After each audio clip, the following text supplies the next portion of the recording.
Oh, Packer really? little dog walking music Yeah. at 3:30 a.m. ACDC Hell's Bells just for you. Listening with pleasure. I think the men, I will not say necessarily for the ladies, but for the men, the 4 cities that are hosting are not good. They're great. Philly, Chicago, San Antonio, San Francisco. San Francisco's not gotten one in a long time. It's nice to see it in that city. What a place. Right? What a place to visit for the weekend. It's been in San Jose. That ain't San Francisco. No, it's not. And I've been in San Jose to see the Clemson Tigers beat Alabama by, what was it, 4 or 5 touchdowns that year. I keep forgetting. I think Dabo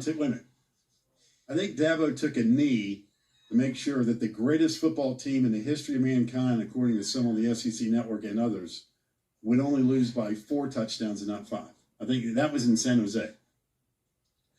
Stop me if I'm wrong. I didn't think so. Go ahead. It is so good when you go there. Well, I mean, I heard it the whole year. I know you Greatest football team that's ever been acquired. I know. And you're like, okay, cool, watch this. Yeah. Well, Trevor Lawrence, he's never seen a defense like this. Yeah, actually, he has. Carved up. Actually, there were much. Duke was actually a tougher game than Bama that year. Shall we go to Philadelphia this morning? Let's. Please welcome. Come on, it's 8:30. The game's not till 10. You don't need the bow tie at 8:30 for this show. We are loosey-goosey here, C.L. Brown. Your mom's watching. My mom's watching too. CL, I got to tell you something. I'm a little disappointed in you because I was thinking you'd at least have the hat on too, man. Come on. You underdressed for us. I saved the hat for Kentucky Derby. There you go. I like the way you're thinking. All right, let's go here. The Baylor thing's in the rearview mirror. I could watch some of the press cut-ups yesterday. The Baylor deal is long gone for Hubert Davis. And see how it feels like he's got this team right where he wants this team to be for a game like this tonight. I think so. I mean, the way that they've come on at the end of the season, it was something that Mick Cronin from UCLA talked about yesterday, too, at the press conference, that sometimes it just takes time. And, you know, with all of the new factors Carolina had, you know, 3 transfers coming in, first year for Hubert, and a team that was, you know, that Roy Williams last year with the youth that they had, especially in the backcourt with Caleb Love and R.J. Davis, didn't quite get to where he wanted them to be. So, you know, you factor in all of that newness, and it did take time for them to come around. You could see the talent in flashes. This is how I thought this team could play eventually. But, you know, they obviously took their lumps early on with Tennessee and Kentucky losses, and Miami and Wake Forest in conference, the big losses. So now they seem to hit a groove at the right time. CL, it seems like the move to R.J. Davis to point has really kind of set everybody in their natural spot, and everybody has responded. And I know defensively, this team is light years ahead of where they were just maybe even a month ago. It at least seems that way. Yeah, I also add to RJ playing more, having more ball handling duties. I add the tear that Brady Manick has been on, because I feel like early in the season, part of it was because he was the new guy and maybe didn't want to assert himself or didn't know how to assert himself as much in the lineup. But in the 17 games since Dawson Garcia left the team and Manick had to play more minutes. He's playing about 8 more minutes a game after Garcia left. He's the leading scorer. He's averaging 17.4 a game. All of his numbers are up offensively. He's shooting 50% from the field over those 17 games, shooting 42% from three-point range over those games.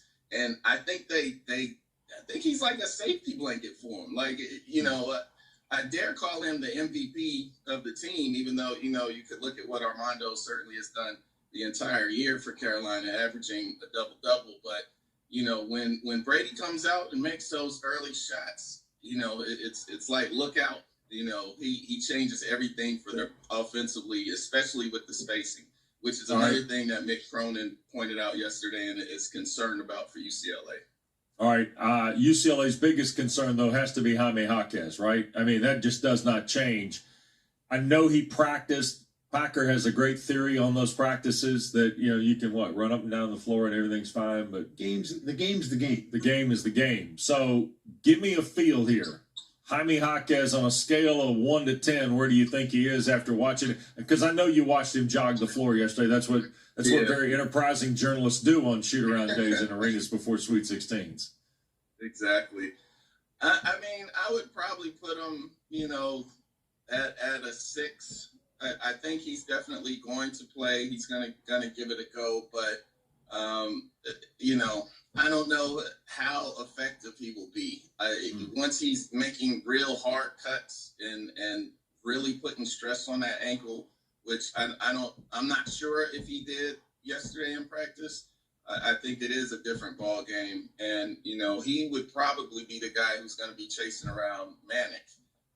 And Brady isn't just the guy who's just going to float on the perimeter. Like he's the king of backdoor cuts for Carolina. So he would be very challenging if he's not feeling that 100% with that ankle. So yeah, what do you make of the ACC and big picture in the tournament? 9-2 on the men's side, 9-4 on the ladies' side. I mean, the women you kind of expected because they've been consistently good and deep and talented, 2 number 1 seeds, et cetera, et cetera. But the men's side, really, the ACC is kind of stealing a page from last year's Pac-12, where they got hot at the right time, and man, they are making all kinds of waves. Yeah, I mean, it's great to kind of change the narrative of the season. I still don't think it means that we underestimated the conference during the regular season. I mean, everybody starts practice at the same time, and those losses the league took early on in the season matter, but this is the way to erase all of that by having this strong tournament performance. And I still don't think Wake Forest should have got in. Like, I don't think what they're doing now makes up for what happened during the regular season. But it is a great way to nobody's going to be talking about, the ACC was down if, they end up getting a team in the Final Four, or 2 teams, or 3 for that matter. But I don't see 3 happening. But, there's definitely been a strong showing, especially when you look at the team like Miami with a double-digit seed doing what they're doing. I mean, they obliterated Auburn, and Auburn was a lot of people's pick to reach the Final Four. Yeah, I want to go back because I thought your piece, and I still refer to it from time to time because I think it's got some really important points in it that show us how it got to this particular situation with the ACC that we were talking about early in the non-conference and certainly in the beginnings of the regular season.